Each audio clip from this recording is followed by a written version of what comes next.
entertaining.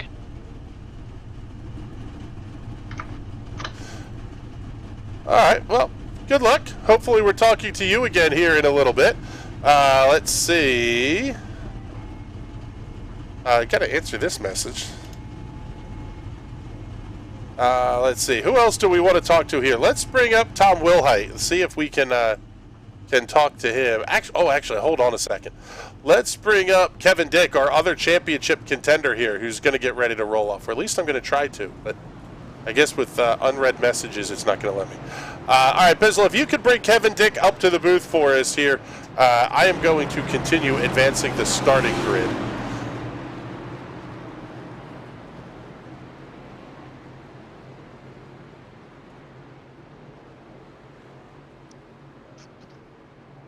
I guess it doesn't want to let you do it either, huh? Doesn't want to let me do it either. Oh, here we go. I got him. I got him. Now we got Kevin Dick up here in the booth with us. Kevin, the car looks good, not very far off at what the guys at the front of the field are doing. What are you thinking here as we get ready to go green? Survive. Long race, a lot can happen. Just keep the car clean, be there at the end. Yeah, I think that's kind of the plan that everybody has here at this point. We'll get you dropped back into the Pie-Eyed Racing booth down here. Let's see, working row number 8 of the grid. Bizzle, see who else we want to talk to here. I'll let you handle the next pick. Oh, wait, it doesn't let you drop them, though, does it? Oh, it will, it will. Okay. Who do we want to take? Who do we want to take? Let's take in Andrew Moore Jr. All right, let's bring him up. So we got Andrew Moore Jr. up in the booth with us now as well. We're doing the grid walk and basically blindsiding everybody. What are your thoughts here as we get ready to roll? You're going to have to head to the back of the field, but a lot of time to get yourself up to the front. Yeah, I'm not too worried about it. I mean, I might not get too many stage points up front, but, you know, it's plate racing. Just got to be patient and pick my runs, pick my spots, and I'll be all right. Try to avoid the chaos. Sounds good, buddy. Good luck the rest in tonight's race here, and we'll drag you back down to your appropriate booth as the field is making their way off of turn number 4. Oh, this one is going to be fantastic. What a field of cars here at Talladega Superspeedway, lined up 2 by 2. And Bizzle, this is the most frustrating part for me as a driver of running at Talladega. You got to get all the way to here before you hit the start zone. Green flags in the air, we're underway.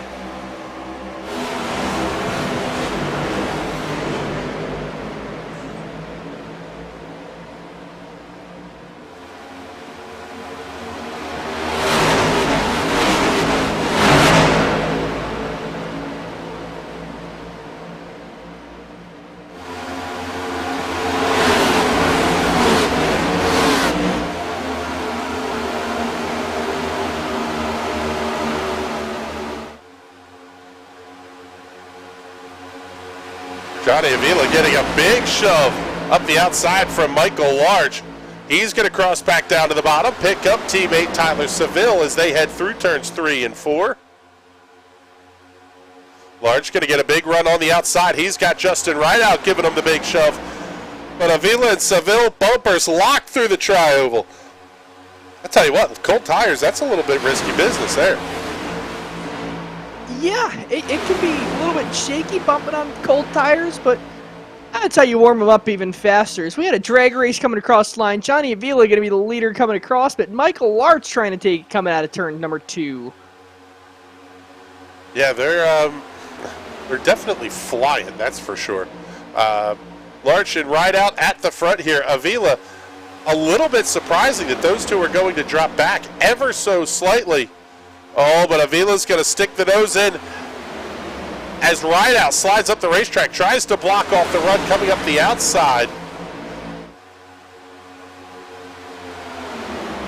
Michael Larch getting a rearview mirror full of that Intimidator behind him. Yeah, actually, let's pick him up, and there's the view out the back end of Michael Larch.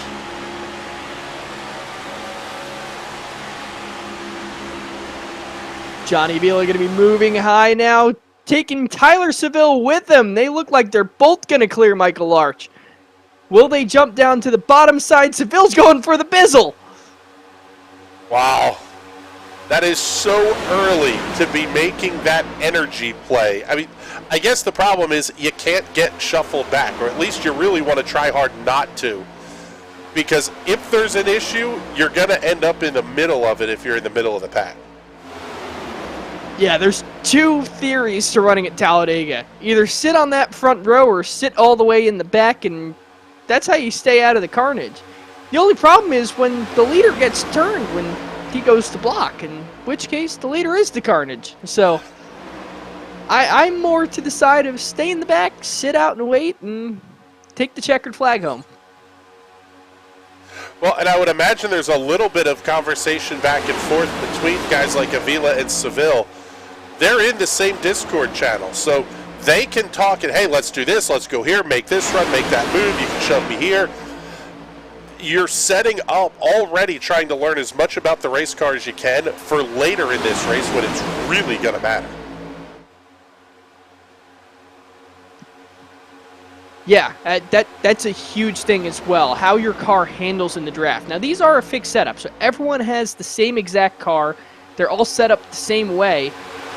But when you're in a practice session, sometimes you get 3 cars, 4 cars that you can really draft with and practice with.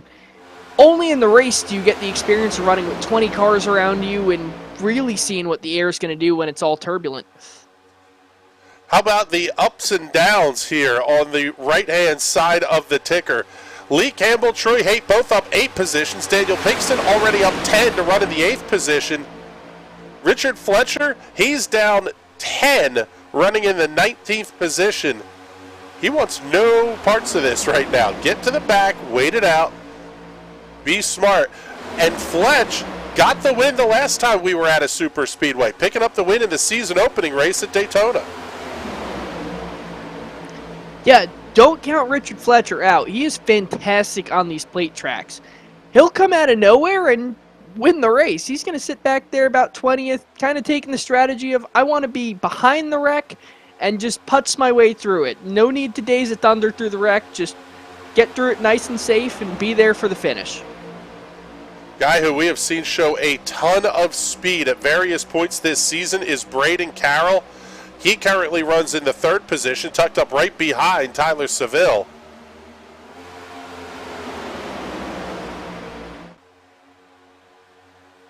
And Daniel Pinkston now up 14 spots to run in 4th. Oh my goodness. That's a big run. He is leading that inside lane as Johnny Avila is taking the Dale Earnhardt Jr. route. Play the Pied Piper, get everybody on the high side, and just keep them there.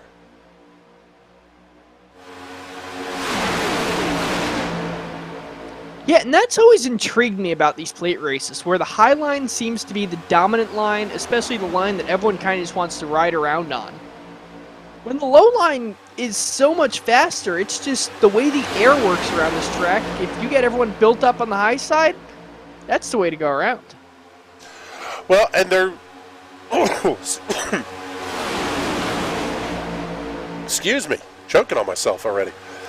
Dale Jr. has talked about the fact that you kind of get almost like a little bit of a you get a little bit of a draft boost from the outside wall, and it's kind of managing that cushion of air. It's almost like a slingshot, and anybody that goes to the bottom either has to clear them immediately or they're going to get shuffled to wherever that inside lane is. And on cue, Avila makes me look like an idiot, takes Tyler Seville down to the inside.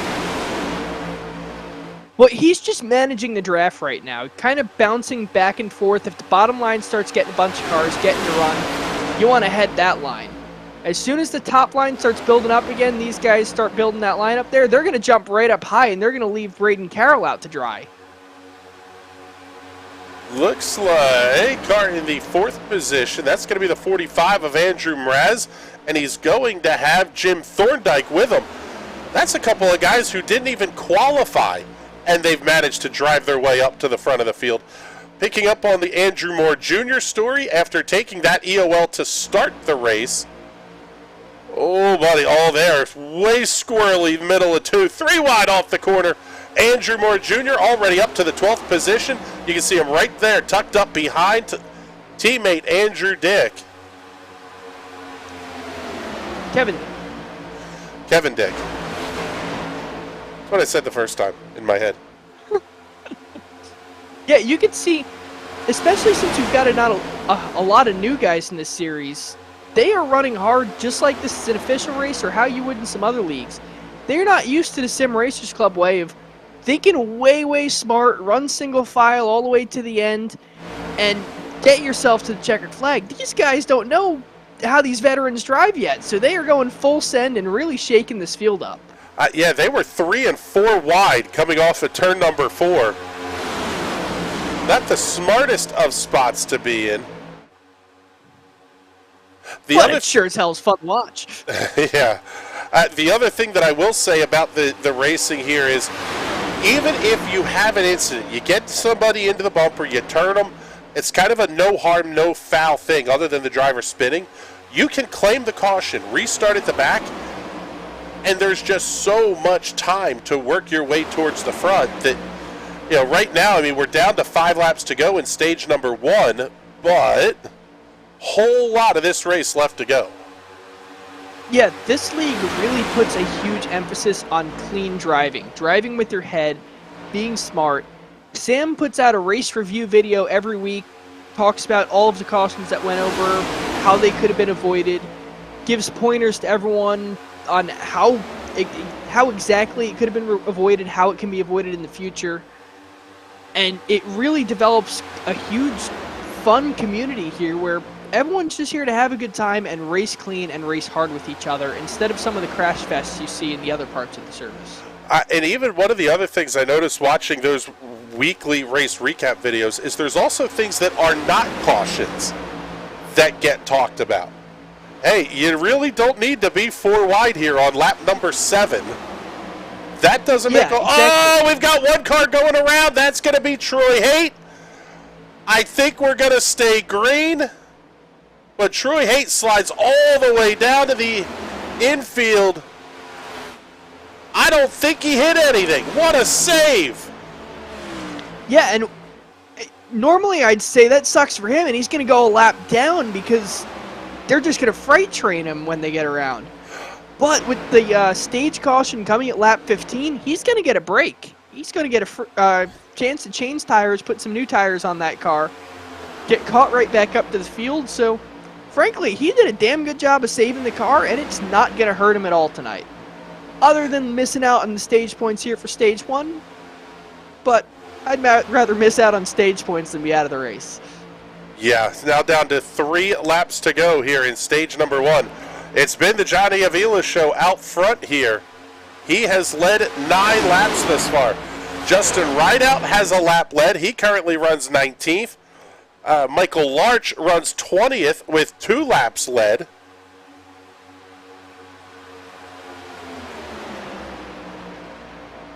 But at this point, everybody's still on the lead lap.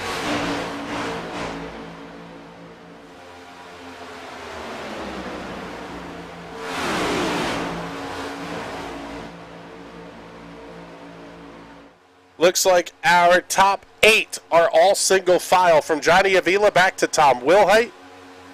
9th is going to be Quentin Clark and Andrew Mraz, as we're down to 2 to go here in stage number 1. Pick up that second group. They're also battling for some stage points here because you pay back to 10th. So this thing isn't exactly over yet, and if they keep themselves in line, man, they're going to have a shot too.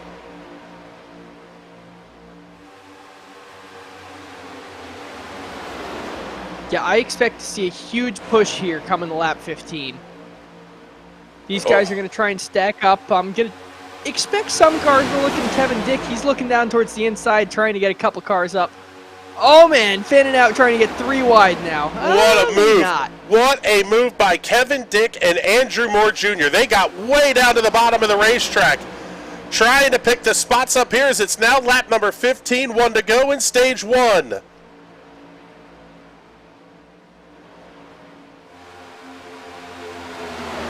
Quentin Clark, a newbie in this series. Not sure about his other experience. Contact! Oh, it's the big one off at turn number 2. Tyler Seville's going to be involved. Big slide by Richard Fletcher down the back straightaway. Quentin Clark also going to be involved with that one. But that will end stage number 1 with the caution flag. Wow, we put the camera right on the new guy, start talking about him, and he has his first crash in the series. Well, sometimes it just works out like that. Yeah, well done, Bizzle, with the commentator's curse here this evening. I'll tell you what, though, that could have been a lot bigger of a mess than it was. Yeah, those guys didn't wad those cards up all that bad.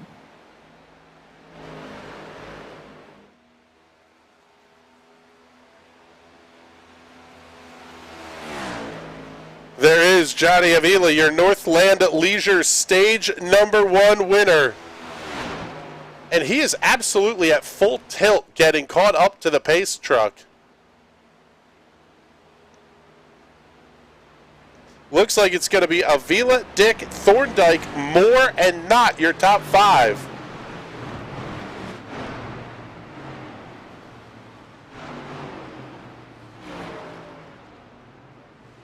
We'll see if there is any word from race control on who may claim that caution.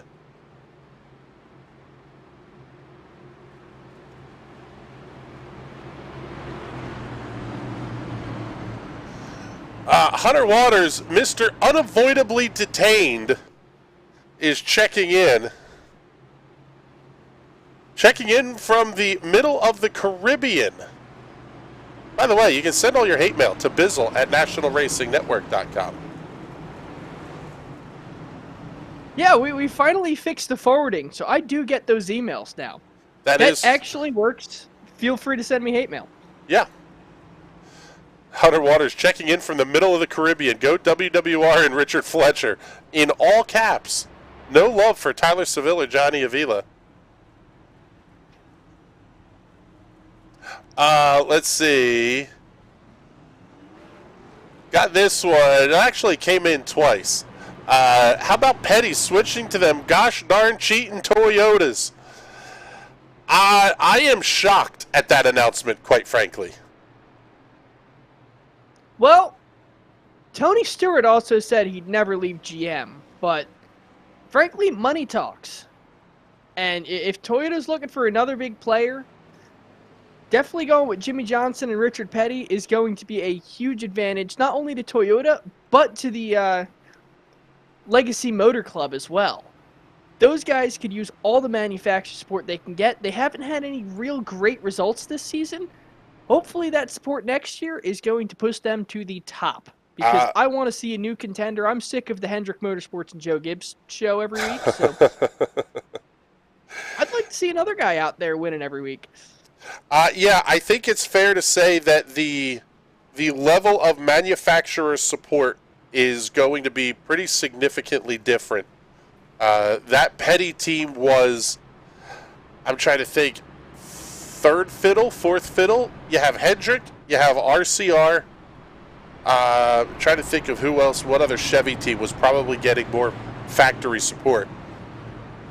Move over to Toyota, and the only cars there are Joe Gibbs. So that is a big announcement. That almost doubles the fleet of Toyotas in the field for next year as well.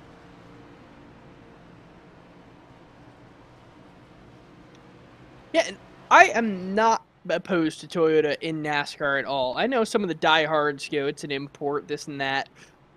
Toyota makes more cars in this country than any of the American brands. Every Ford I've ever owned has been built up in either Canada or Mexico. Except my T-Bird, actually. My T-Bird was built in Lorena, Ohio, with the engine being assembled in Lima, Ohio. But with that one exception, they were all Canada cars. So, happy to see Toyota in the sport building cars in America. Yes, and quite frankly, the difference for me is the money from NASCAR, any of the winnings and that kind of stuff, that's going to Toyota North America. That's not going necessarily automatically back to the mothership. So the way I look at it, you have your Toyota cars are funded by and are funding American jobs and American workers. I think everybody that says them damn cheating Yoders and get on out of town.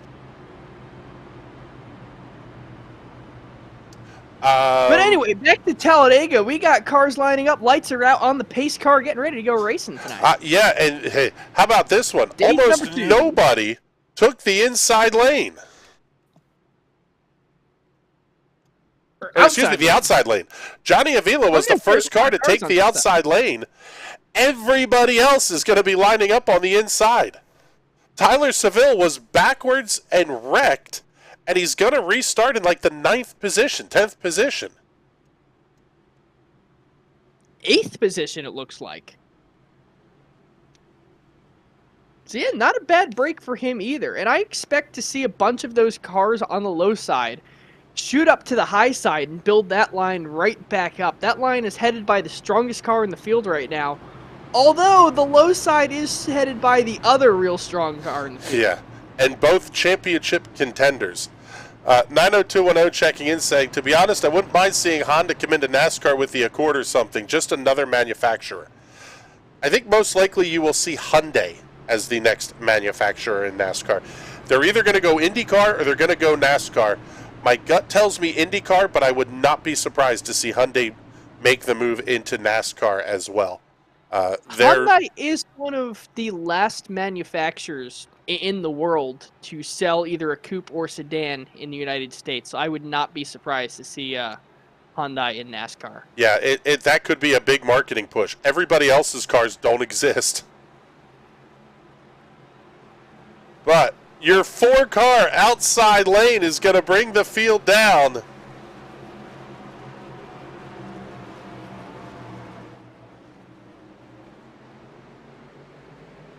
Oh, buddy, green flag back in the air. Johnny Avila is going to get no help from Tom Wilhite down towards turn number 1. Oh, we're already under caution. The 4-car going around. That's Lee Campbell. Just barely saw him slide into the picture. And the pace car is out. Well, pace truck is out once again. And you know what the great thing about the choose rule is? Tyler Seville, by choosing that outside line and restarting in the 8th position, he is now actually in the 8th position when they go single file here for the restart. And he can choose the outside line again and either get pushed up or, at worst, still be in 8th. Yeah, either way, it's going to be interesting here. Let's take a look and see if we can't see what happened to Lee Campbell.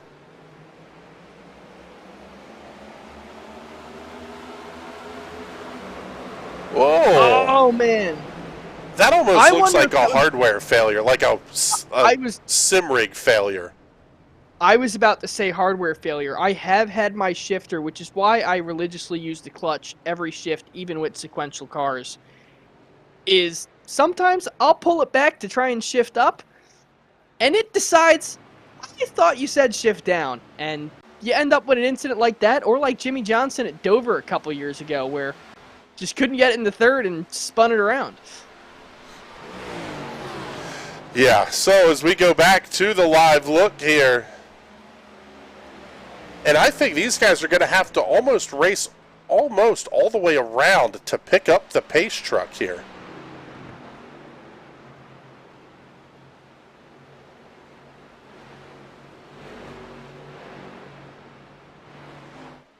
We could be sort of in the middle of a no man's land here. And it does happen on occasion when not every car has gotten to take the green flag. It kind of screws up timing and scoring a little bit here. Are we going to see some of the leaders come down pit road? We will. Top it off.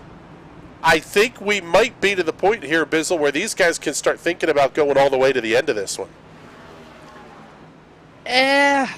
Not yet. You can only do about 45 laps on a fuel run, if I remember right. I don't believe they limit fuel here in SRC, so my numbers should be fairly close to correct. So, not yet. Maybe if we get to lap 30, you can make it to the end, but definitely top it off. This way you only have to splash it up for the next pit stop. Yeah, and I think, let's see, Andrew Mraz is being scored 4 laps down in the 22nd position. Lee Campbell,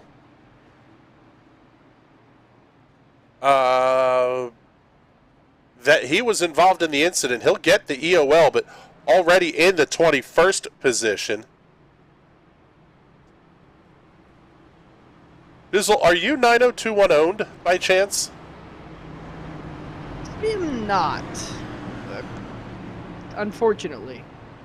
I wish I was as much of a memer as 9021 owned. I have talked to 9021 owned, and I promise I wasn't talking myself. I will not go into my Hyundai hate rant over the airwaves.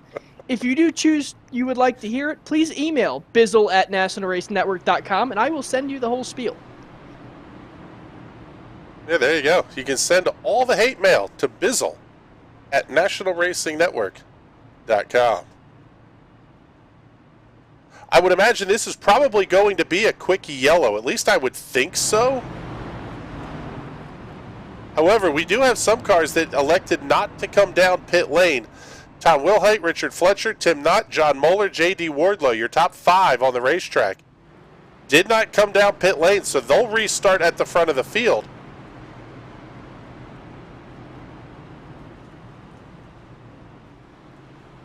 The question becomes, who takes what lane and where?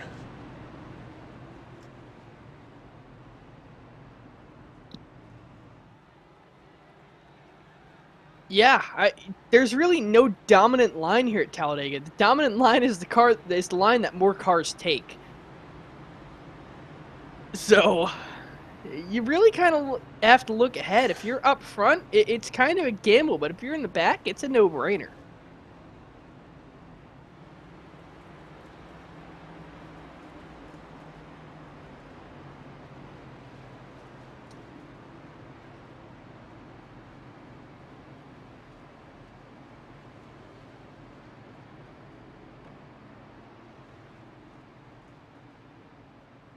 So, field going to start to double up, and it will be Tom Wilhite on the front row. Lining up alongside will be Richard Fletcher. Yeah. Fletch going to line up on the outside of row number 1. Row 2 will have Tim Knott lining up alongside John Moeller. Then it's going to be J.D. Wardlow and Johnny Avila on row number 3. Row 4 will have Kevin Dick and Troy Haight, a car that was backwards sliding at the exit of the tri-oval about 10 laps ago, going to be restarting back inside the top 10. Row number 5 for the restart will be Jim Thorndike and Daniel Pinkston.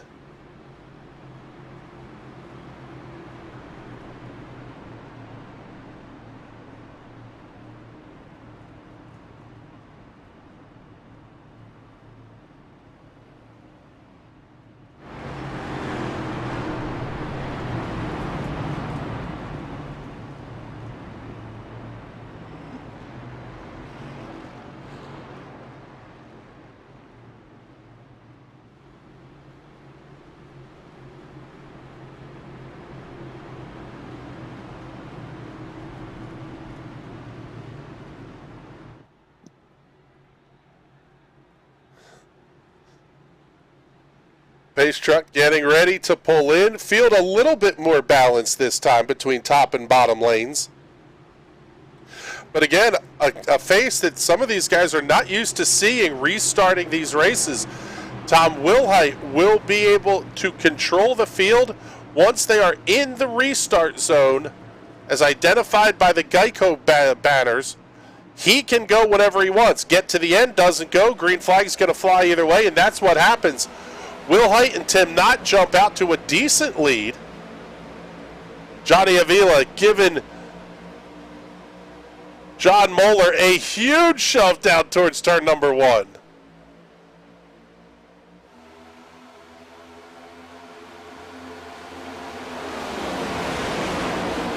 Avila chooses to drop down to the inside. He's going to slot right in behind Andrew Moore Jr. Teammate Tyler Seville going to be right there on the bumper. Top 3 tried to get away. Not going to happen. They're lined up, stacked up. Everybody's starting to make a move. The three Will Worsler cars make the move to the outside. Now Fletcher ticks back down to fill that gap in the inside lane.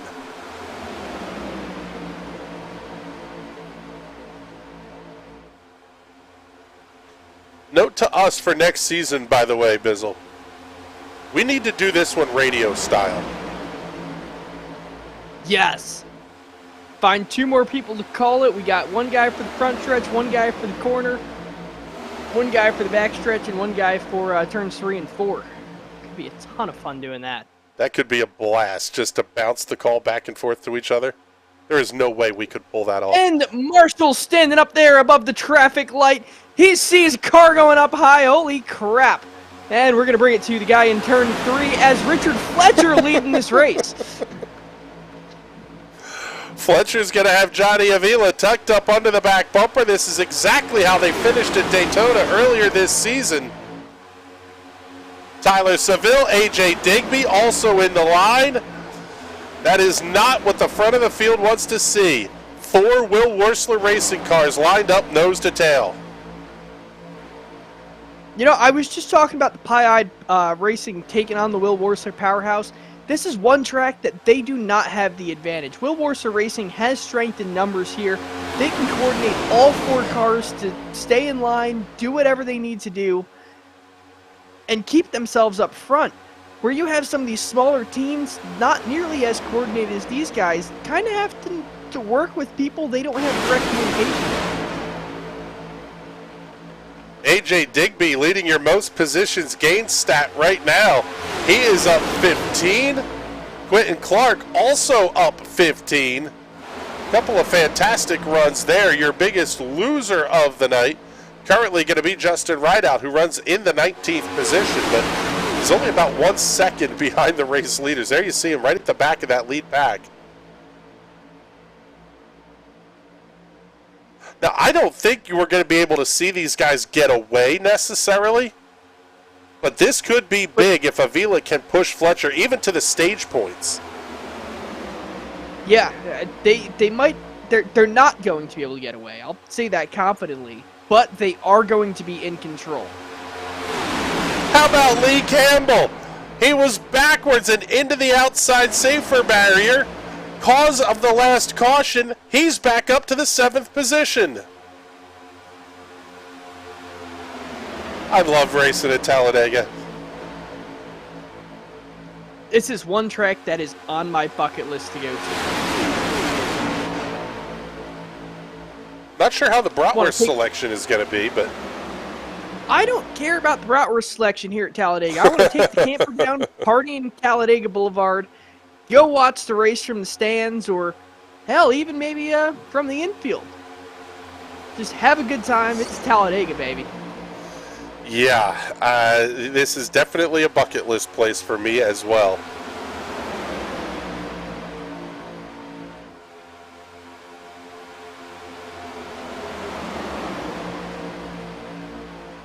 The 5th of 5 Will Worsler racing cars is 6th in line. The only one separating everybody, the 42 of Quentin Clark. Oh, hold on to it, Twitchy in the mid-pack. That may have been Braden Carroll getting loose. I think it was. He's able to collect it back up, get back in line. Lee Campbell, Troy Haight, Tom Wilhite making that bottom lane work. They're getting to the front.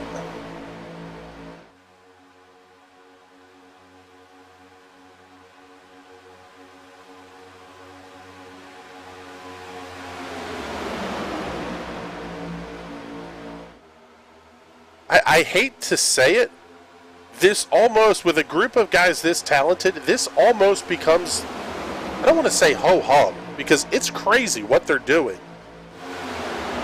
But they'll run like this 2x2 and later in this race 3 wide, and we may not see them junk another race car. Yeah, and you will almost never see this in the officials. In the official series, especially when you get to the higher levels like the A-class guys, they are fairly clean.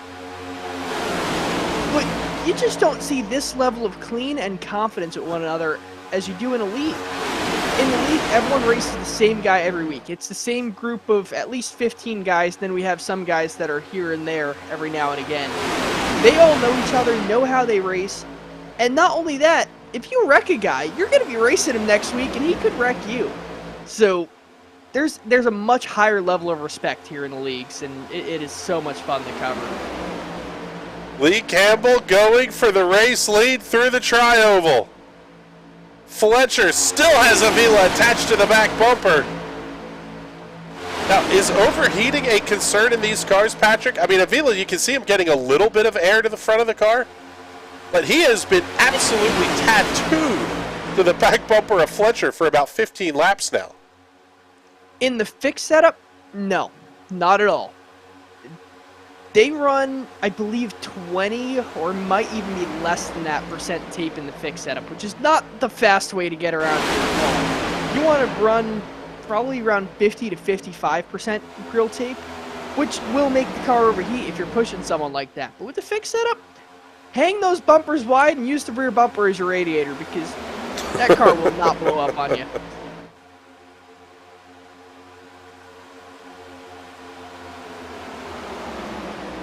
Campbell was battling for the lead. Troy Haight not hooking up to the bumper. Here comes a move by that 42 of Quentin Clark. He's going to try to look inside now, see if he can't get Campbell attached to his rear deck lid. And now they're starting to fan out 3 wide down the back straightaway. 5 laps to go here in stage number 2. Clark and Campbell getting shuffled out a little bit. Braden Carroll bounces it off the wall. Moeller goes around right outs up into the outside wall. Joshua Sousey also going to be involved in that one. And caution is out at lap number 31. I believe this will end stage number 2. Because if the caution, we had this last week, if the caution comes out that would end and the stage ends under that caution, the stage ends at the time of the caution. Look at the drifting pace truck through too. That was awesome. That's like, I don't know the last time you've been up to Grandview. I don't remember if it was Grandview or Bridgeport I was at, but the water truck driver, now I'm talking full semi-truck, it's got a trailer and everything, pissing water on the track. Dude is running the Kyle Larson line, banging the back end of the trailer off the wall, drifting the whole way through. It was freaking awesome. That is Grandview Speedway, yes. I was there more for the show of watching the water truck go around than I was for the dirt mods. Yeah, I say the Mud Turtles don't even run that high. No, the Mud Turtle guys are now, I know a lot of Mud Turtle guys, so I don't want to call them sissies, but compared to the sprint car guys, man, there's like 6 more lines at Grandview that you guys could run. You can send all your hate mail to Bizzle at nationalracingnetwork.com. 90210 saying, I hear the Talladega infield is a great place to catch STDs like Pokemon. Yeah. Yes, 90210, that might be the plan. Now, plenty of Goodyear rubber going around for that weekend. Phrasing. Phrasing. Yeah, give that one to yourself twice.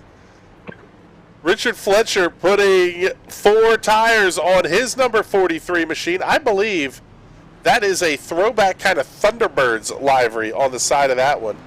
Mike Large, he's down and away quickly off of pit lane, and he will win the race off of pit road. A.J. Digby coming out second, Kevin Dick third, Richard Smith the second, fourth, and Andrew Moore Jr. will complete the top 5. Johnny Avila all the way back to the 7th position. But Avila, a 15.1 second stop, he elected to take 4 tires there on this pit stop.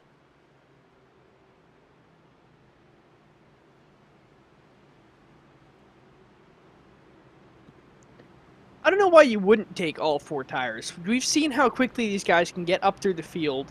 And tires aren't super important necessarily for lap time, but they're important for confidence. Having 4 new tires on the car means you're a lot more confident making that super late block, not losing control of the car, not letting the back end get light. So, I think I'm going to curse him here like I almost did Martin Truex Jr., but I think 4 tires was the correct move here. Yeah, the only one that makes me kind of question is, do you want to keep a set in the box for later in the race? But outside of that, I don't see a lot of reason for these drivers to be taking, to not take tires in this scenario, because it's not like you're going to get that huge of a benefit if the caution flies with 10 laps to go.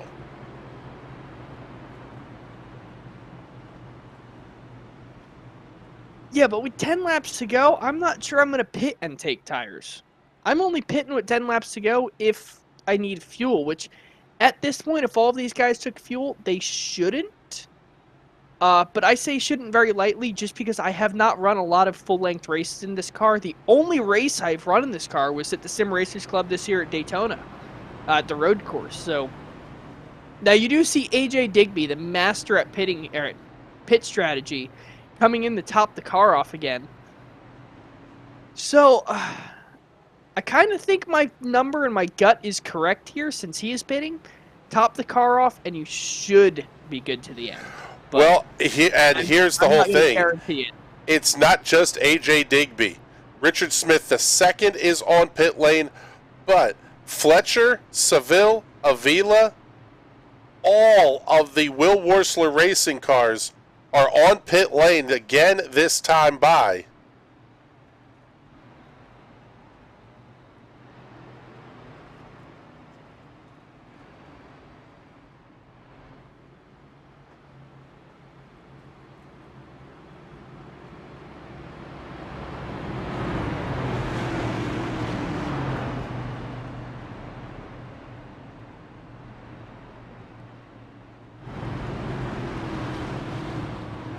So the field has been past the choose cone. It's going to be Kevin Dick on the inside of the front row.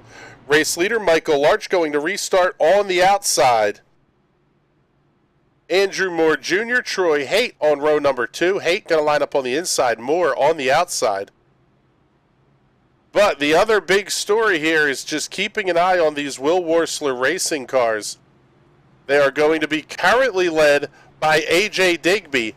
They will be lined up towards the back of the pack. Going to have some cars in between. As Digby's going to have Richard Smith II there. But then it's Avila, Fletcher, and Seville.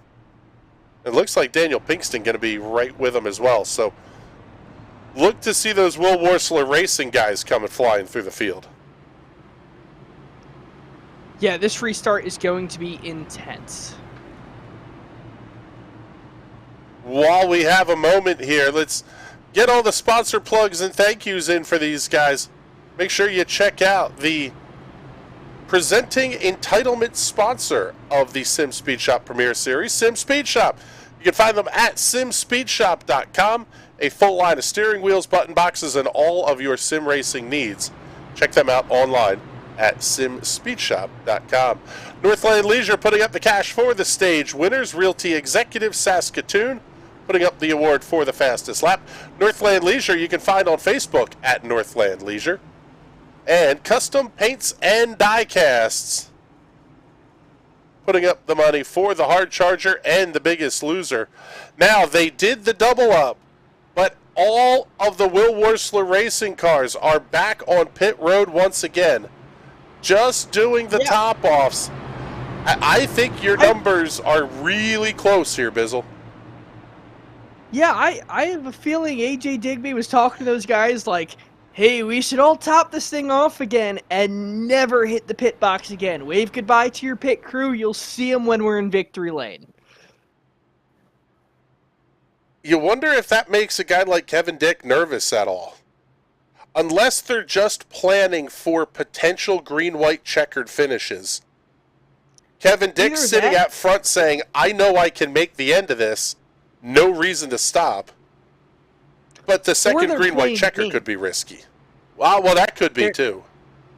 They're trying to get in everyone's heads and go, hey, we might need to pit, get all of those guys to start fuel saving when they don't need to.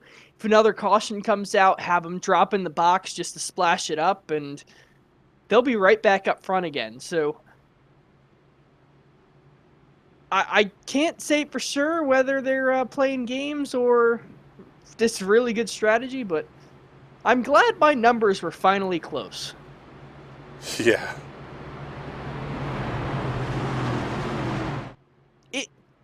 My problem is I don't pull my calculator out for the broadcast. I should do the full Larry Mack. I got to find my calculator, pull it out of storage. I got a whole graph and everything on that thing. And my numbers will be spot on, so maybe next time I go down to New York, I'll pick it up and we'll start having spot on numbers here in the booth. Hearing a shared responsibility caution that time by, so no EOL penalty will be issued. Pace truck will come in this time by. And with this being lap number 35, that means the field was frozen at the time of the caution.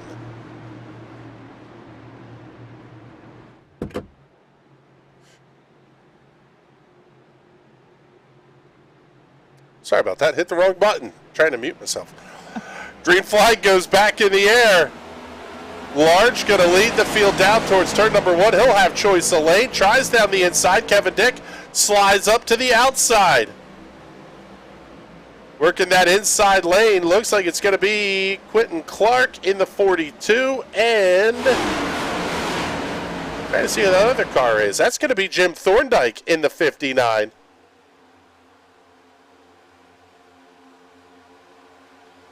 See, you can easily get 4 cars wide down this back straightaway. Kevin Dick, Andrew Moore Jr., big move into 3. Moore, oh baby, sliding right around on the bumper. He has to detach. You can't push when you're sliding sideways. That's super no bueno. Man, he's going to get a huge run off the corner. Big shove to teammate Kevin Dick through the tri-oval. Here comes Lee Campbell looking to the outside. He's going to slot up in front of Thorndike. 3 wide. They're running right up the gut. Mike Larch might be hung out to dry. Lee Campbell going to be there as well, up the middle.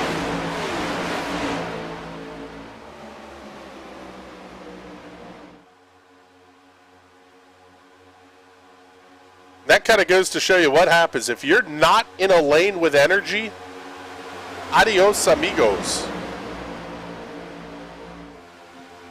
Yeah, you really have to follow the air, watch the air, and kind of force holes for yourself. I think that's why I am good here at Talladega and Daytona, is because I've driven in New York City for pretty much all of my adult life, ever since I got a driver's license. So I'm good at just being a complete jerk and cutting people off and forcing them out of the way.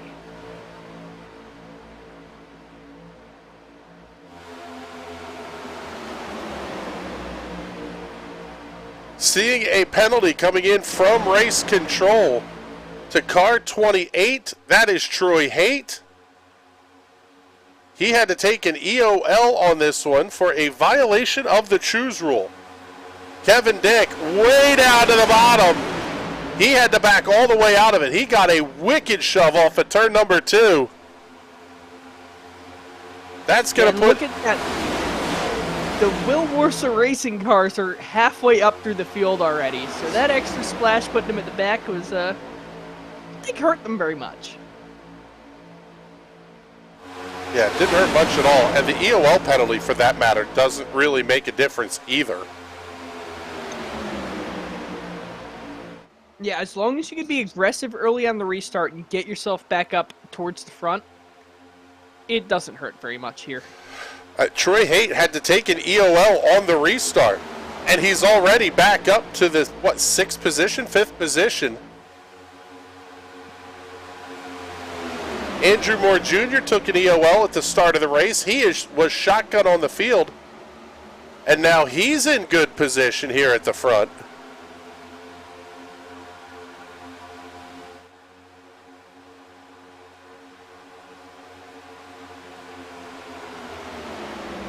So now as lap number 40 goes up on the scoreboard, it will be 37, now 36 laps to go here at Talladega. I still think maybe a little bit early to start anything crazy if you're towards the back. You just don't need to make the move yet, but you probably have to start thinking about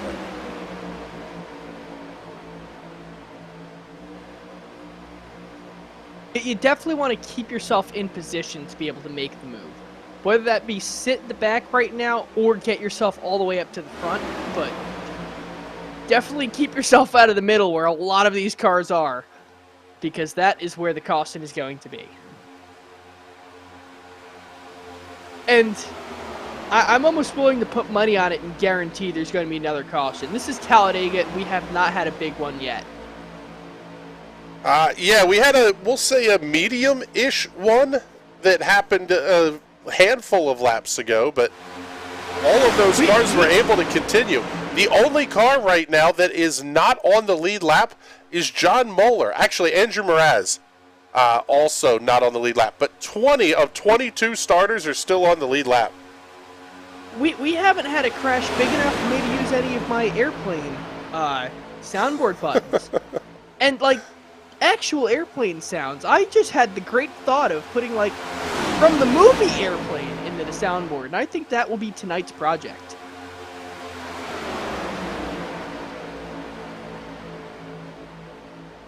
Because, oh my god, all of the jokes we could make. God, I picked a terrible night to quit drinking. Yep, picked a bad week to quit sniffing glue.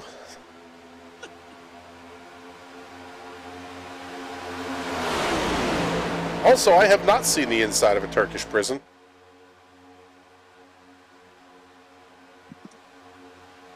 Is that still my, yeah, it is.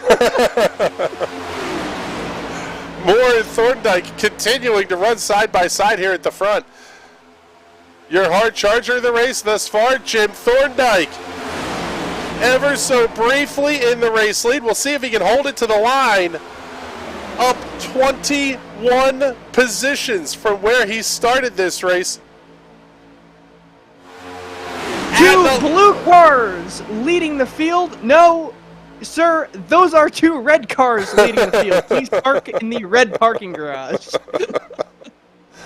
God, that's pushing it a little far. We'll take it, though. We'll accept it.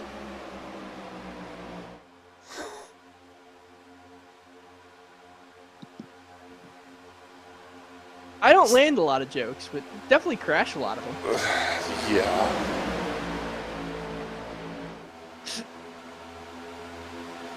Air Bizzle coming to you here on a Wednesday night. Coming up tomorrow night, it will be Bizzle and Wattspin in the booth for the for the U.S. Open Wheel Championship. I will be, well, I'll be unavoidably detained myself. Heading off to watch my kid graduate from college. That too. That is very, very likely as well.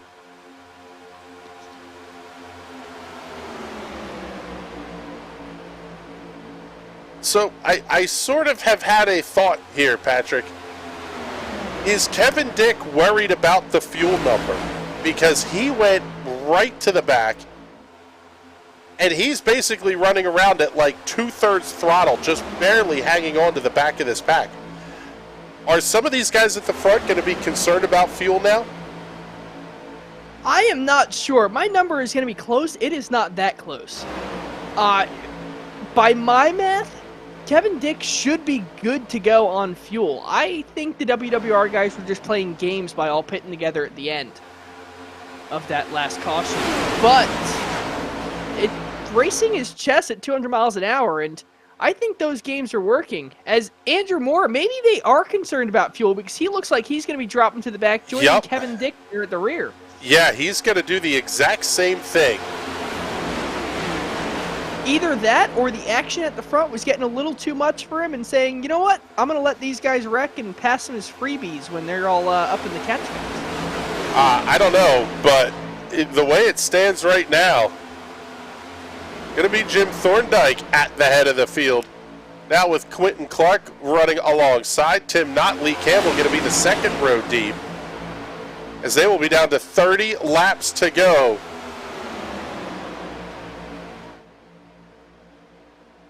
At a place where Mark Donohue still holds the world's fastest closed circuit lap, I believe 250 miles an hour. No.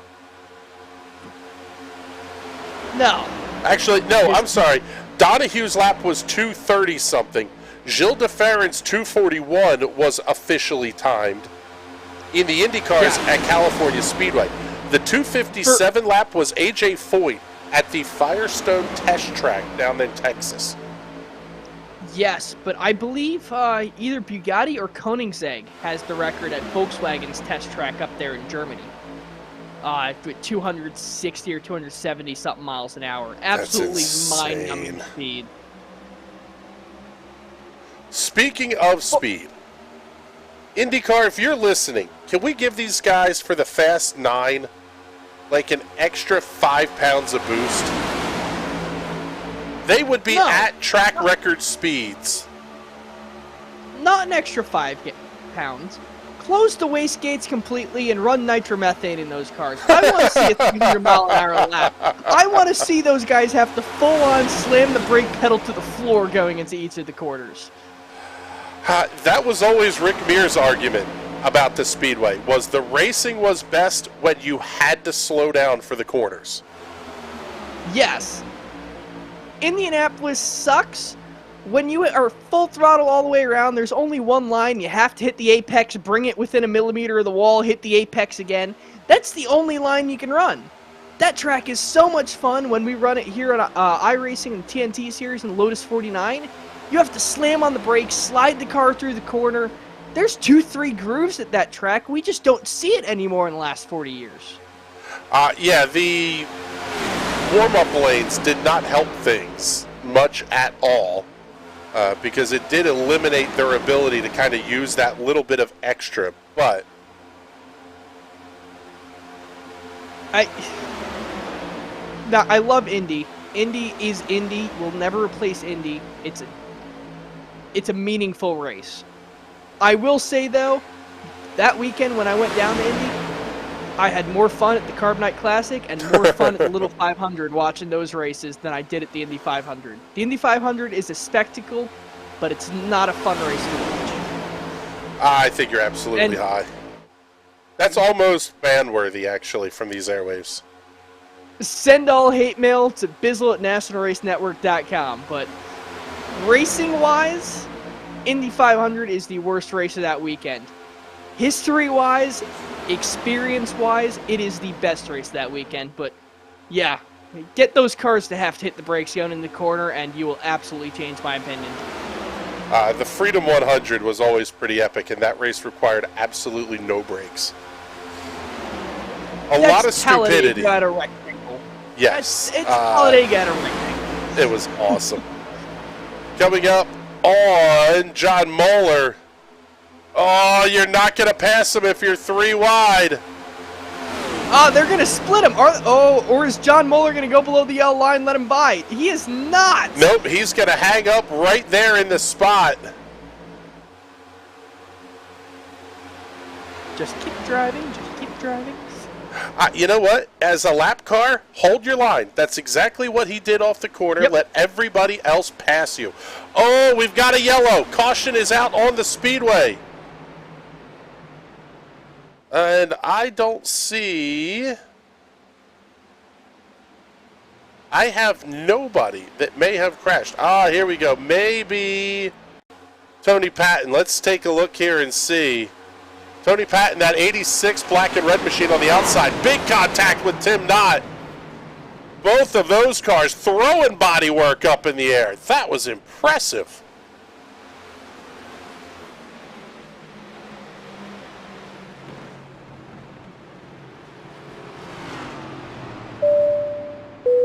Ladies and gentlemen, this is your Fender speaking.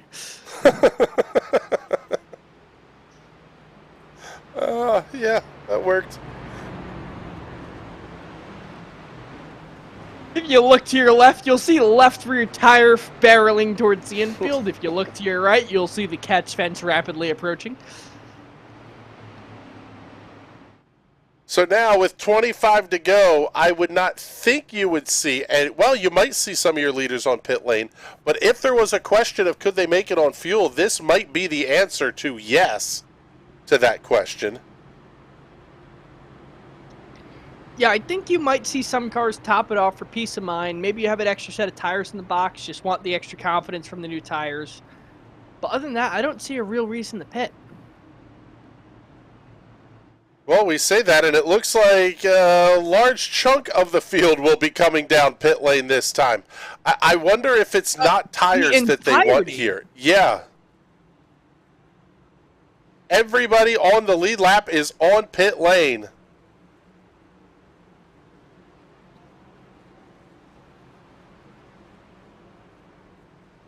Looks like Thorndike was only taking fuel there. He's down and away, 8.2 seconds. Tom Wilhite down and away, 5.7 seconds. He'll win the race off of pit lane. Followed out by A.J. Digby, Lee Campbell, Tyler Seville, Richard Fletcher, and Johnny Avila. 5 Will Worsler racing cars now in the top 10. But Tom Wilhite going to come off a pit lane as your leader.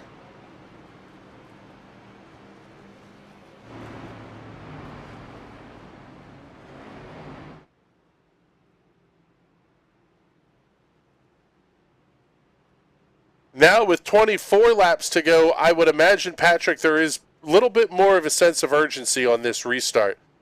Only because if you get another yellow, you're talking about not gaining much just by benefiting from the choose rule.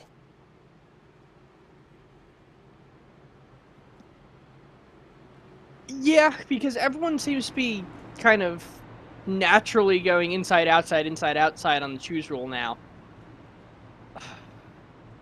But we could still see a shakeup. There is the possibility of a bunch of cars choosing the inside line, but I've not seen dominance out of either line tonight, so I think we're going to continue to see the inside-outside that we have been seeing.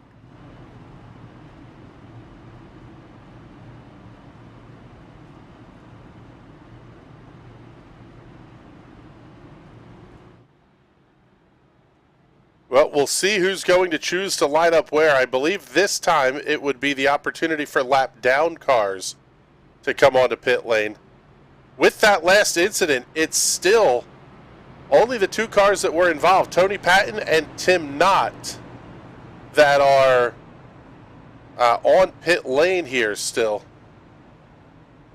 Tony Patton taking the tow, 3.5 minutes or so for, looks like Tony Patton actually just now getting moving again, but going to be 18 cars on the lead lap with a shot at the win here.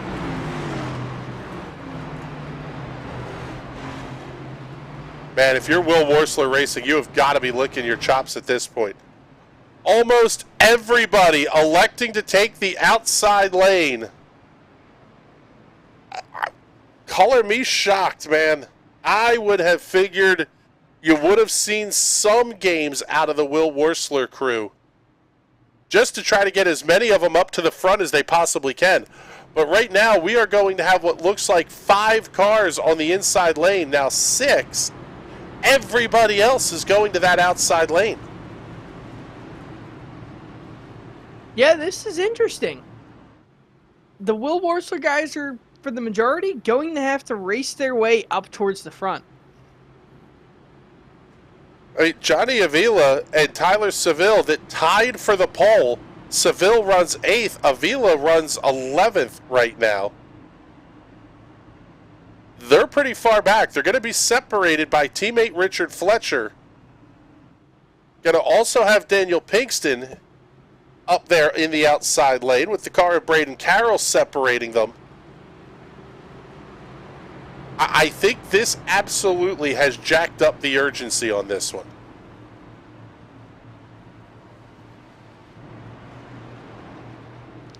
Yeah, these guys are going to be fighting hard. I wouldn't be surprised if we see 3 wide coming down the back straightaway. Usually they take a lap or 2 to start getting crazy. I think we're going to see some craziness on the initial start. Yeah, if you're the Will Worsler Racing guys, you sort of have to go, and it's a delicate line because you don't want to be the cause of the incident.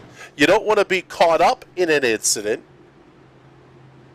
But if you're going to try to rely on just out-drafting people, I don't know that 23 laps is enough to make it from as far back. Well, maybe, because Seville's only going to be 4th on the outside lane, so they're not that far back. No, they're not in the back, but... Good restart for Tom Wilhite.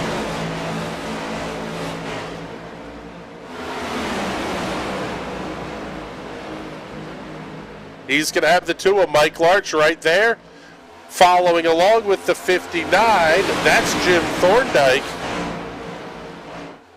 Lee Campbell looks inside. There's Digby to the outside. The 4 Will Worsler cars all nose to tail down the back straightaway. These leaders got to jump up in front of the Will Worsler crew. Otherwise, they're going to get freight trained. That's exactly what they do. That's going to be Larch and Clark making the move on the outside. Now they're starting to get 3 wide, and it is feeding time at the zoo here at Talladega. I do not see any organized line through this pack except for the front 3. Everyone else is kind of all over the place. This is pack racing at its finest. Yeah, this is going to be a huge run for Tyler Seville off the corner. He's actually going to have to manage this, possibly with the brake pedal a little bit. Oh, and there's contact! Big one down the back straightaway. Avila's involved. Pigston's involved. Kevin Dick may be involved. Caution flag is out.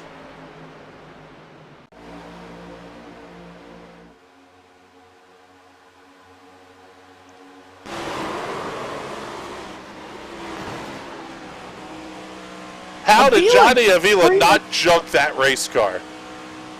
I mean, he even got rear-ended as he was saving the car and continued to... Well, he had a run on whoever he was about to pass. Yeah. Oh, man, that was a big mess. Braden Carroll involved in that one. Oh, tough break for Thorndike. Jim Thorndike kind of pancaked in that car. Avila still kept the run up.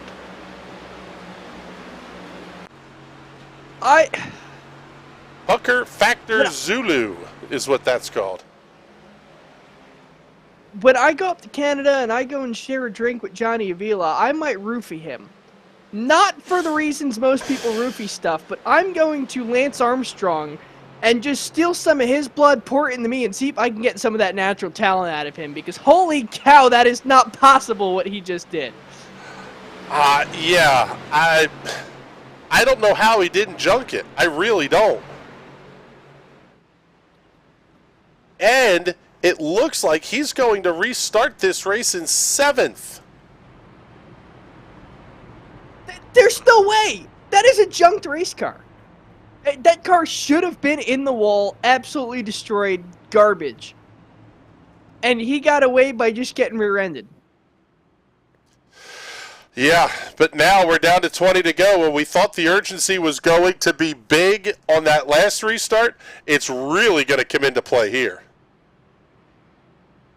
Yeah, these guys are going to have to get on it. We've seen that, hey, we might only get a couple laps in each restart. You're going to have to hit the loud pedal, get ready to go, and keep yourself out of the incident, or be ready to save it like Johnny Avila just did to keep the car in one piece.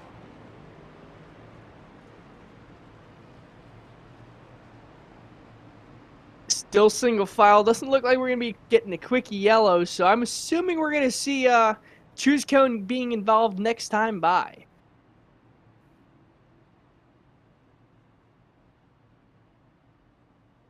Will Worsler Racing still has cars 3rd, 4th, and 5th. Daniel Pinkston going to be in 8th for them, and Johnny Avila going to be in 14th right now. But I'm wondering if we're going to see any choose cone shenanigans. Maybe some cars choosing the weird line, kind of going to the inside. I've seen dominance at the high line so far in this one.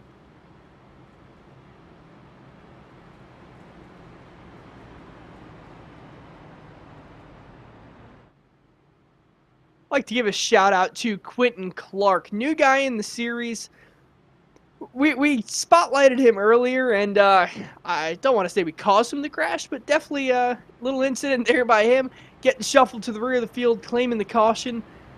He has trucked his way all the way back up to the front of the field. Michael Lart's looking like another one of our new guys here. And he's doing fantastic, keeping himself up towards the front. Justin Rideout, another rookie for this season. And Joshua Sousey finishing incredibly well last week, and he's up here towards the front as well in this one. Well, was. He's 16th right now. Yeah, was up towards the front. Caught up in that incident. Richard Smith II, Braden Carroll, Joshua Sousey, Tony Patton, and Jim Thorndike all on pit lane. Smith just coming back out after 1 minute and 30 seconds in the box. Oh, buddy. The tough one about Talladega is you get caught up in somebody else's mess, and how do you assign blame for these kinds of cautions? It just doesn't. It doesn't seem like there's a way to go, oh, this guy caused it outright. Yeah, do you give it to the guy that gave the bad push? Do you give it to the guy that spun? Do you give it to the guy that went to avoid the wreck, shot down low, and T-boned a guy and broke his roll bar? It's just, you can't avoid the blame here.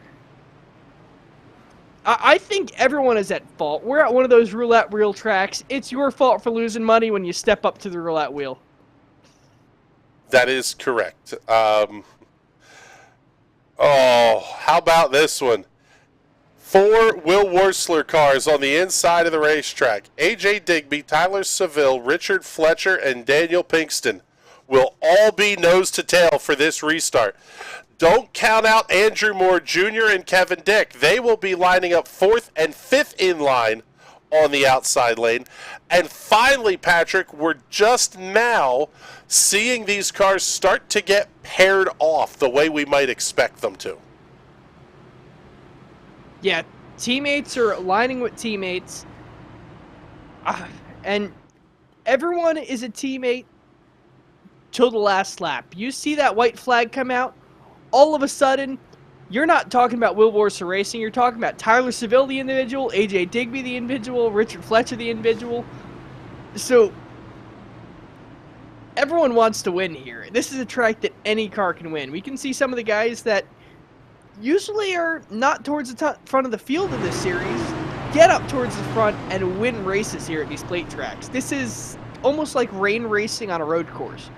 It levels the playing field, and it's anyone's game. And especially if you're a guy who isn't winning week in, week out, this is a track you want to show off that, hey, I can be there in victory lane. Yeah, and you can't count out Johnny Avila either. I mean, Avila is only 6th in line on that back lane. Yeah, this is definitely a hero or zero track. There's no, hey, I finished fairly well. I finished in the top 10. No, nobody cares at Talladega. It's either you win it or you bin it. Taking a look at the championship point standings entering tonight's race. It is an 11-point difference between Johnny Avila and Kevin Dick.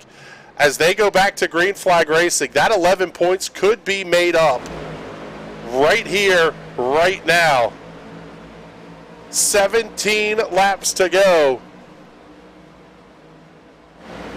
Andrew Moore Jr. all over the back of the 8 of Justin Rideout.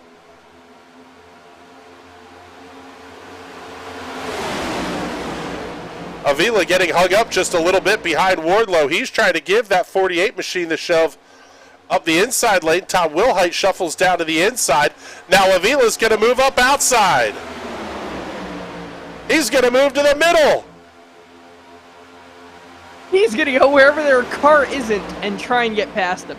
Now, you do have to draft and slingshot around people at this track, so I don't know if taking the middle between the two lanes is a good idea, but He's going to try it. Looks like Justin Rideout's they're going to be block him. far They're gonna go wide across the tri-oval. Oh, Kevin Dick bounces off the outside wall. Little bit of contact from Johnny Avila. He keeps his foot in it, stays right in line.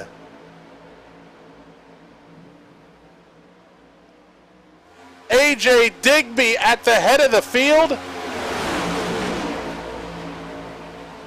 Cause of the caution penalty last time, Patrick, to car number 23, Richard Smith II. So race control able to identify who the cause was of that one. Avila trying to get himself up to the front. Andrew Moore Jr. tucks up underneath and behind that 63 machine as the 2 of Mike Larch drops down. He wants the big shove from Avila down the front stretch. 15. Yeah, and Avila's not... Good. Avila wants to lead, but he's not afraid to push either. He's a very smart driver. Knows that, hey, I got to push, I got to work with some people, get up there, at least be able to drop down in front of Daniel Pinkston. Not going to be able to drop down, though, so he's going to continue pushing or shoot up the middle, trying to get the side draft off everyone. He's going to have help now from Andrew Moore Jr. going down the back straightaway. Moore is going to give Avila the shove to 3. Oh, man, they are practically hooked up on those bumpers. Avila may have had to back out of the throttle just a little bit. Now they're going to be 3 wide. Rideout bouncing off of Wardlow. They're still attached. How did they not wad them up? Oh, my goodness. And with And 15... Avila is going to get a huge shove. He is already back up with the front pack. Holy cow. Now Andrew Moore Jr. going to cut him off, break that run, get down to the bottom, and split him from the rest of his teammates.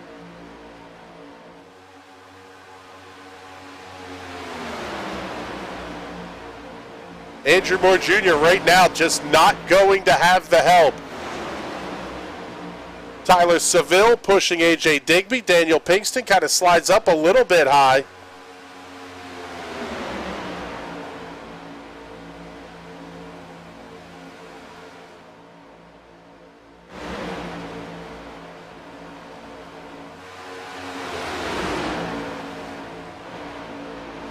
Now these 6-7 cars, they may be able to break away here because right back behind them, Justin Rideout and Mike Larch, that's only a 2-card pair.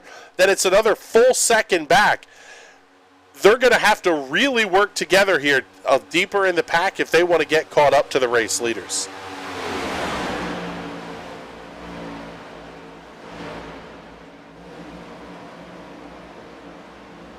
I don't know that it's possible. If these leaders stay single file for a couple more laps, they're going to get enough of a gap where it's not going to matter for the guys further back. They're going to need a caution if they want to get caught up with these front guys. Yeah, it's already up to 2.5 seconds, and there is just no organization in the packs that are deeper back as well. So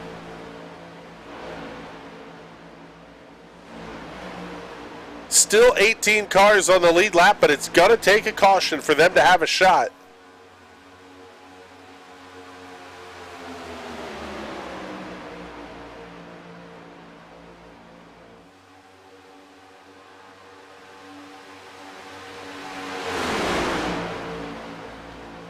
The leaders are doing their thing, but how about this, well, quite frankly, mess of race cars? That's the second pack.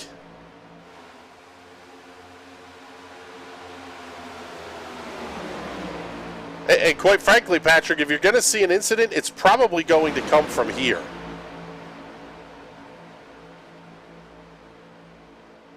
Yeah, the second pack is where drivers start to get desperate. They want to get at the front of the second pack because when you're the pusher, especially when you're a guy like Justin Rideout, or, Lee Campbell sitting there in between 2 cars, you get that huge run and you think you're way faster than everyone else. So you really want to get up to the front. When really, this is a fixed setup race. Every Chevy, Toyota, and Ford is exactly the same going around here. So just because you think you're faster, it's all in your head. You really have to just get in a line and focus. And that's what this lead pack has done. Yeah, and quite frankly, this lead pack, I think, as they're coming around to 10 to go, they may not move much out of this alignment for the next 10 laps. Andrew Moore Jr. and Quentin Clark are the only two cars that really have any incentive to get out of line. These Will Worsler cars, they talk about it kind of week in and week out. They're there to win for the team. Yes, they want the personal win, but if they can push a teammate to the win, they're going to do it. And you've got 4 of them lined up nose to tail. Andrew Moore Jr. could actually be in a no-win situation. Yeah, Andrew Moore Jr.'s job right now for iRacing is just get up there and split the Will Worsler guys apart. Keep Johnny Avila behind him. Because while a 10th place finish sucks for Kevin Dick, it sucks a hell of a lot less if you have Johnny Avila finishing in 6th. Oh, Johnny man. Avila gonna look under the yellow line. Can't make a pass down there, but you can definitely sightsee down there. Well, no, but even if you have the peak and it kind of forces a mistake out of Moore, that could be all it takes. That door does not have to open much in order to try to shove your way through it. Yeah, the front bumpers and rear bumpers on these cars aren't square, so you force a mistake a little bit. Get Andrew Moore to pop off the line a little bit like he is. Give him just a little bit of tap, and he's going to have to chase the car up the racetrack, and you get by him like butter.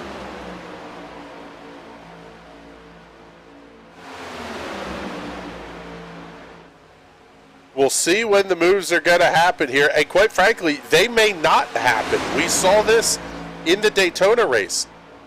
Johnny Avila hooked up to the back bumper of Richard Fletcher and just didn't let go. And he pushed him all the way around.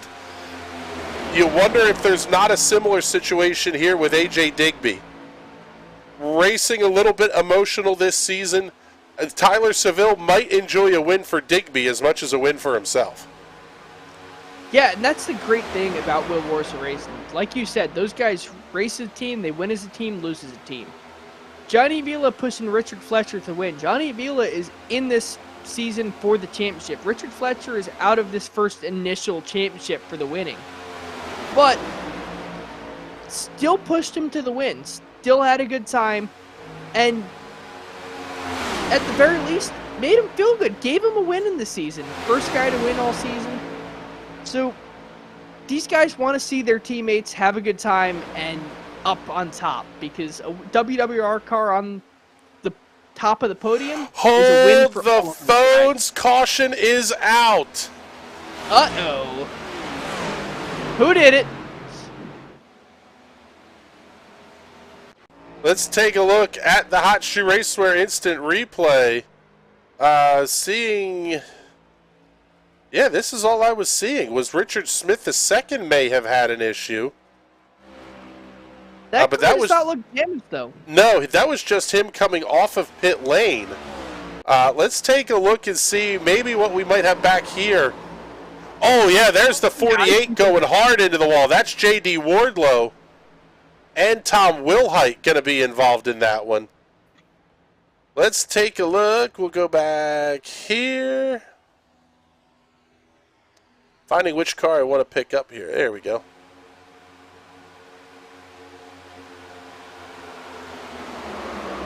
Oh, a little bit of help from Joshua Salsi. That was a lot of bit of help.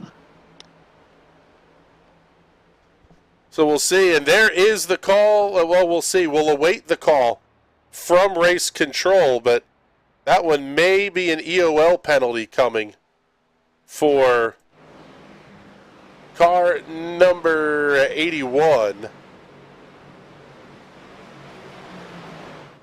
Now down to 6 laps to go. Should be then, what, 3 to go when we take the green flag next time? Yes, unless they do a quick yellow, but I don't believe we do quick yellows here in the Sim Racers Club. Let iRacing handle all of the caution period and go back to racing when it decides to. We do have overtime here, so letting it run out is not necessarily a bad thing. Yeah, no, it's basically going to be a green-white checkered that is not an overtime finish. It's kind of what we're looking at here. Green-white checkered, anyway. that is just going to ramp the pressure up so far. I'm going to call this putting us into overtime because I have a feeling a couple more race cars are going to get a little bit wrecked. Yeah, quite possibly. Where the questions really get interesting are, what do the Will Worsler racing cars do? They could put Digby and Seville on the front row, Fletcher and Pinkston on row 2. That would put Moore and Avila on row number 3. Yeah, that would give Johnny Avila, no matter which line he picks, that would put him behind Will Worsler racing cars.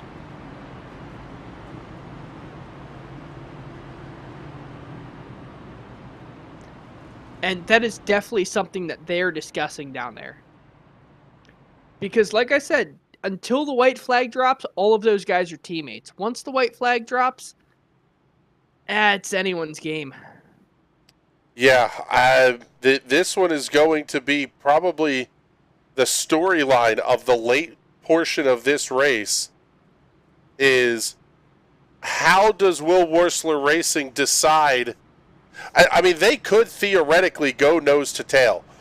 I just don't see any reason that they would. That would put, if they went nose to tail, that would put Andrew Moore Jr. on the front row with Quentin Clark and Kevin Dick on the outside. I almost think just from a team perspective, you sort of have to block out as much as you can. Yeah, absolutely.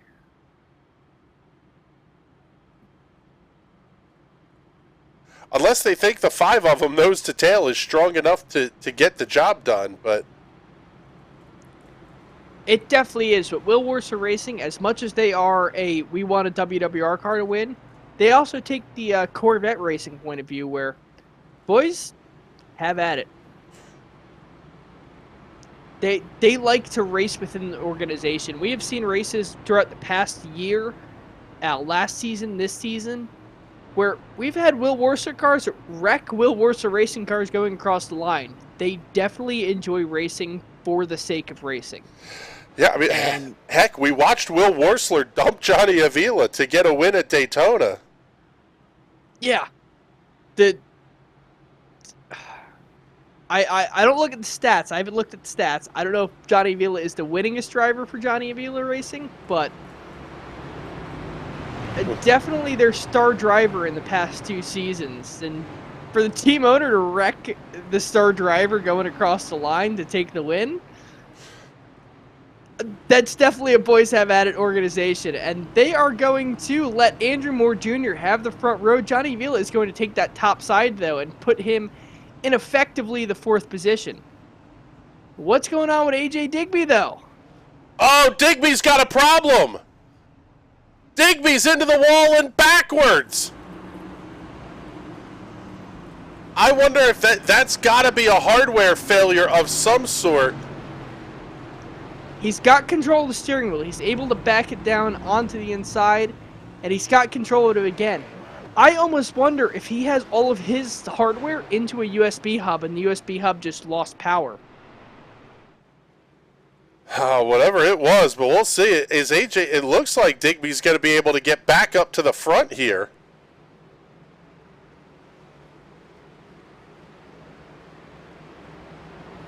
But now, is there any damage to that number 14 machine?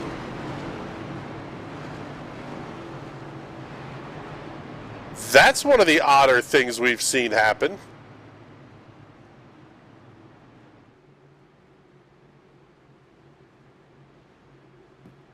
All right, so not a hardware issue, a actual mechanical failure with the car. He was clutching and coasting. The engine shut off on him. And when he let the clutch back out to try and restart the engine, it was in the wrong gear and just spun him around. That's crazy. Oh, man, now they're playing bumper cars towards the back of the pack here as well. Don't worry about the Mythbusters episode. That was a rubberneck right there. Yeah, that was wild. God, we gotta send that to like Harvard or something so they can inspect that. But we are green flag racing here at Talladega. Green flag back in the air with 3 laps to go. Johnny Avila, what does he do? Does he push Andrew Moore to the front? He's got a spot down to the inside, but that's going to close quickly. Had a spot down to the inside, not anymore. I almost wonder if Andrew Moore Jr. is not 100% throttle, just playing that game of, hey, let's make this as less of a bad day as possible for Kevin Dick. Yeah, but Kevin Dick's right there. Kevin Dick's the 4th car in line on the high side. Almost like force Avila to make a move. Get the 42 to go with him. The teammates hook up and they can try to push their way to the front. Risky strategy with now 2 laps to go. New race leader at the line, Andrew Moore Jr. Johnny Avila's going to be right there. Avila thought about looking outside. He cuts down to the inside.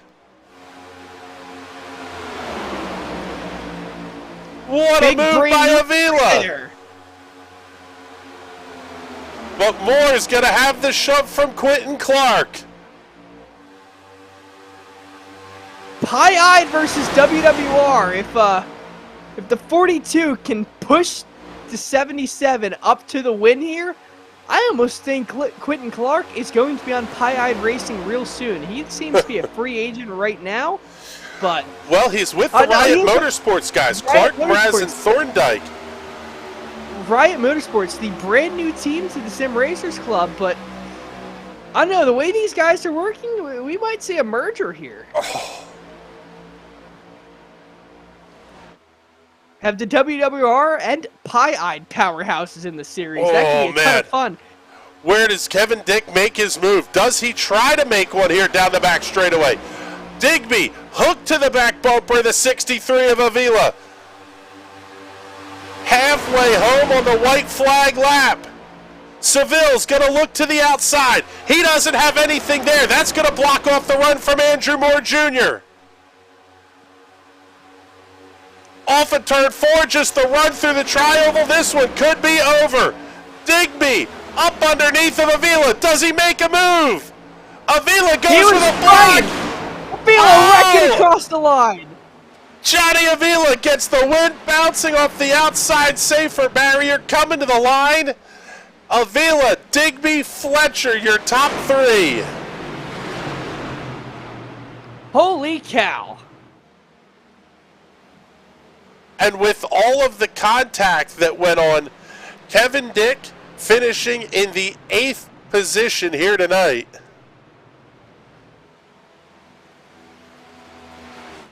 But man, I got to go back to the replay here. The move that Johnny Avila made to take the race lead was absolutely brilliant. Show you this one on the instant replay. Actually, it's going to be this one here. Avila, the crossover, cuts down to the inside. Gets in front of the teammate AJ Digby and just is able to get the huge run. The 42 is not able to stick to the rear bumper of the 77, and that cost him the race. Yeah, that basically was the call there. Great move by Johnny Avila as the Will Worsler guys are going to burn the house down here on the front straightaway.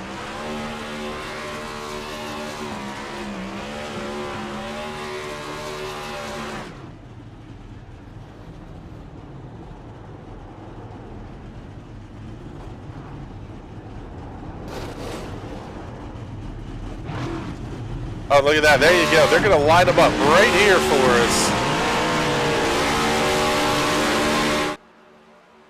That's how you do it right there, boys. Well done.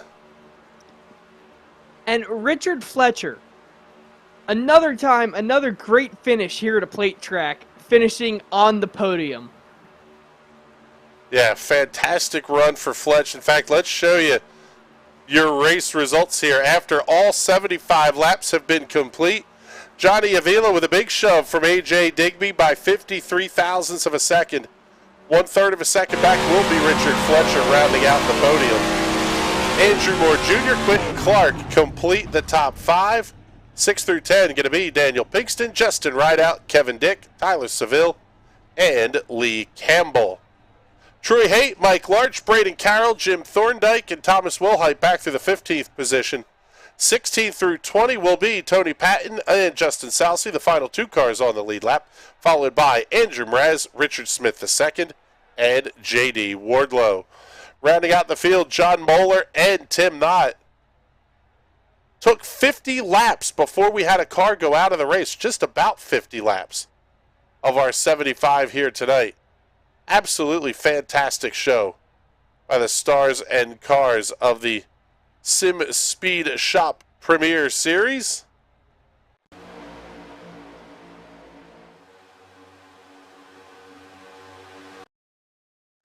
We'll get our instant replays all fired up and ready to go here, and let's get ready to talk to our, well, let's see, we got to move him, and him.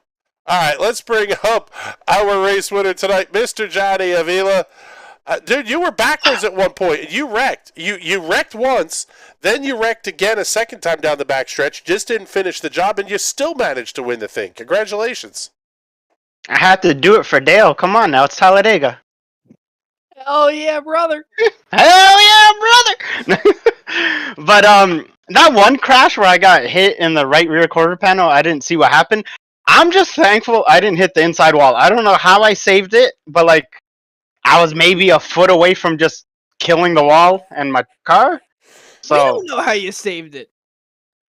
Yeah, apparently Patrick's like gonna drive up to Canada and like steal your blood or something because he wants some of the. Yeah, he needs some tiger blood or something. I'm gonna Lance Armstrong you. just hopefully you don't have to take any drug tests after that. Oh man, but yeah, it was a interesting race. At one point we were all fuel saving, and because our whole team topped off, I think we were the only ones that were going to be good to the end until that crash happened. And I just gotta shout out the bad luck award to Braden tonight in that 24, because even under yellow, a car managed to find a way to hit him. I don't know what happened to him, what kind of karma he had today, but I was talking to him in game, and like every single crash he was like involved in. Yeah, and he still had a pretty decent run, finishing 13th, finishing I guess kind of mid pack. But this one was fun. Now we've got a couple of tough ones coming up here though to close out the season. Taking a look at the schedule, we head off to Dover next week, followed by Kansas Speedway to close out the spring season. You got to be feeling at least a little bit comfortable here, picking up some points on Kevin. Not quite locking up a championship, but things are looking good. Yeah, Dover is one of my best tracks, so I'm looking forward to that. And Kansas is always fun. So I feel good. Well, one more. We're going to take you down a peg, though. Hunter Waters picked Tyler Seville to win that one, coming to green on the last caution. So you can have fun with that one however you would like to. But, man, congratulations. Great win tonight. And before we let you go, do all the sponsor plugs and thank yous, too. Well, since Hunter didn't pick me, I hope it rains on his cruise now every day. But I just like to thank all of my friends and teammates racing with tonight. It was a lot of fun just talking with everybody, having fun with it. You guys up in the booth, it's always a blast to end the night with you guys. And the admins running this league, they always do a good job keeping stuff organized. All right, buddy. Well, thank you much. We appreciate you coming to hang out with us here for just a moment. And now let's bring up the teammate, the guy who did all the hard work tonight. Johnny Avila claims the glory, but A.J. Digby did the majority of the manual labor to get him there. Congratulations. It was a great podium finish.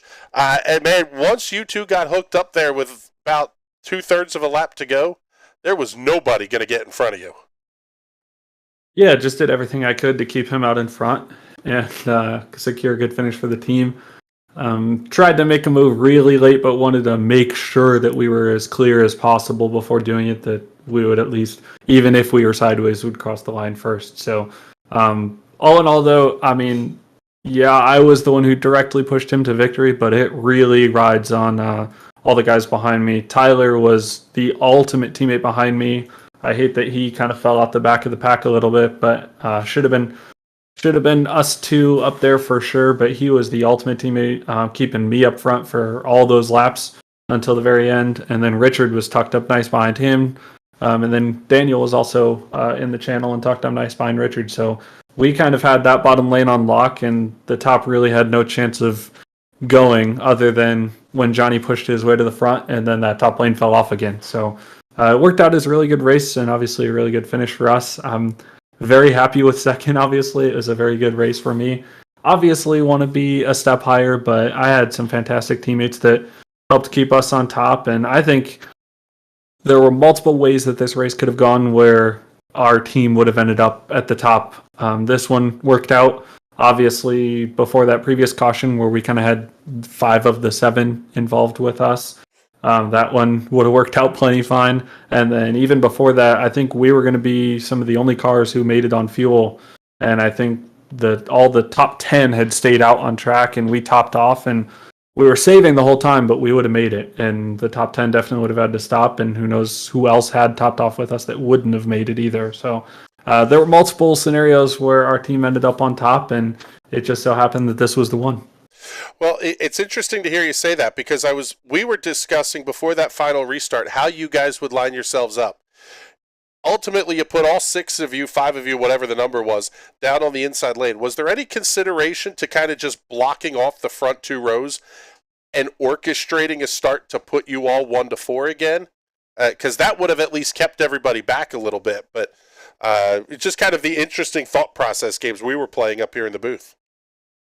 My thought is yes and no. I felt like I was kind of quarterbacking our team from the front all night. In the end, I think we were better off on the bottom, because that top lane on any sort of restart never really got together enough to do well unless we were up there. So we figured when we were all lined up on the bottom that nobody was going to be able to get a good enough run. If you split up 2 and 2, yeah, you have 2 and 2, but this track is wide enough that if somebody else has a teammate and wants to make a run and make it 3 wide, there's enough room to easily do that. At a track like Daytona, you can probably 2 and 2 it a little bit better because there's a little bit less room. It's really tight squeeze to make it 3. Here, there's plenty of room. So I thought that we were better off having all 4 on the bottom. Now we knew that Johnny was going to go up top at some point. I didn't expect him to have as good of a push on Andrew as he did, but it all worked out in the end. But we just knew that when we were on the bottom, we could be lined up really well and have a really good start. And Tyler was such a good pusher. And then if we weren't on top, the top lane never really got going. So we didn't want to give him a little bit of extra help up there. And I thought all 4 of us on the bottom worked out pretty well. Well, I tell you what, man, great run tonight. Fantastic interview here as well, talking us through that. Congratulations, a big podium for you here. And before we let you go, make sure you do all the big sponsor plugs and thank yous.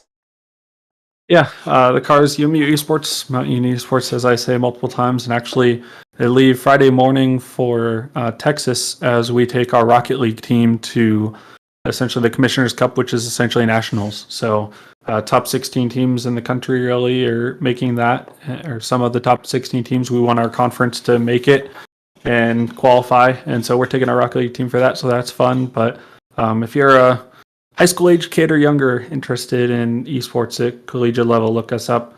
And then also have to thank the teammates. As I said, I know I said it a couple different times, but Tyler was a fantastic pusher, deserved to be finishing up front. And then Richard and Daniel stayed really tucked up, and then Johnny was really smooth in front of me while I was shoving him. There's one little moment where we got out of whack, but that's kind of what happens when you don't lift throughout an entire lap at Talladega. So the teammates were a huge part of us doing well tonight, and those guys for providing their inputs for restarts and things like that for sure. And anybody else watching and supporting, whether you're supporting me or other drivers, thank you guys for watching. Support all the drivers in the league, Sam for running the league, as well as Jordan, and everybody and you guys for the broadcast, which I obviously can't wait to go back and watch. All right, buddy. Well, thank you much. We appreciate you coming to hang out and check in with us here for just a moment or so. And now we've got one more to do. We got to talk to the second time this season this guy's putting the car up on the podium. Richard Fletcher coming home in third. And Fletch, congratulations. Another great run for you. Led 8 laps tonight. The car was just fast out front. It's good to talk to you again. You're right, second time this year, which is not bad for a Fletcher. Yeah, I was very tickled with this. We have to give acknowledgement to AJ. He was our quarterback tonight. He was orchestrating where everybody was going. It was amazing when we get to choose inside or outside. He's like, okay, we're going to do this and this and this, and we're like, yes, sir. But it was a good night. I will tell you that I was kind of happy that there was a few cautions. I'm still having troubles with my green pit stops at the super speedways, but I was happy to finish third. So. Nobody ever has an easy time with green flag pit stops at the super speedways. It's an interesting point that you make, because even as much as success as you've had this season, I mean, you're top 10 in points entering the night. There's still a lot to learn from these guys, and it seems like every time you're out on the racetrack, the pace is getting just a little bit better. Yes, I don't think I'm going to be a Johnny Avila or a Tyler Seville, but I do see improvements every little bit. Now, I've been racing in this league for probably 5 years, so it's slow. I will tell you that I'm retiring from my job in a few months, so I will be a full-time driver come retirement time. Well, there you go. Yeah, that means, congratulations. I was going to say, congratulations on the impending retirement, and quite frankly, I'm looking forward to see what you can do with a whole bunch more seat time. Fletch, congratulations on the podium here tonight, and before we let you go, do all the big sponsor plugs and thank yous. Okay, I'd like to thank WWR for letting me race with them and all the teammates that we have. I'd like to thank you guys for putting on the show for us. It's a great broadcast you guys do. Thanks, Sam, for putting on the race, the season that we're doing, and we appreciate it. All right, buddy. Well, thank you much. We appreciate you coming to hang out with us here in the booth for a minute or so. And, man, I'll tell you what, Bizzle, great show tonight out of these guys. Quite frankly, as always, the Sim Speed Shop Premier Series just always puts on a fantastic show for us. Yeah, these guys are. I can't officially say this because there's a lot of leagues at iRacing, but for me, these guys are the best guys on iRacing. The cleanest driving I've ever seen. They can race 3 wide and not wad a ton of cars up. I mean, we didn't have a big one tonight. We did have a bunch of minor wrecks, your usual Talladega stuff, but no big one, which was incredible. Yeah. And we're also, for tonight's show, we're going to have Johnny Avila in the booth with us for covering some open wheel racing in the PM18 and USF 2000 side. I part of me says I need to tune in for that, and part of me says just let it happen and then don't acknowledge it ever existed. I think it's going to be a fantastic show. Yeah, I give you guys a hard time. I appreciate you, Johnny, James, everybody that's going to be helping to cover for me as we're off doing the whole college graduation thing. But we will be back tomorrow night. It will be the U.S. Open Wheel doubleheader. And then we're going to follow it up on Sunday, the Spec Corvette Series from VIR doing real-world Spec Corvette racing. And Bizzle, I believe the count currently is up to 13 in-car cameras we are going to have for that race. Oh my goodness. That is going to be one hell of a show with all of those cameras. I don't know. It actually makes life a little bit difficult to get all of them on multi-views and stuff to know where everybody's at. But I'm looking forward to the challenge. I know James Watson is going to be jacked up and excited as well. But with that, it's time for us to get the heck on out of here.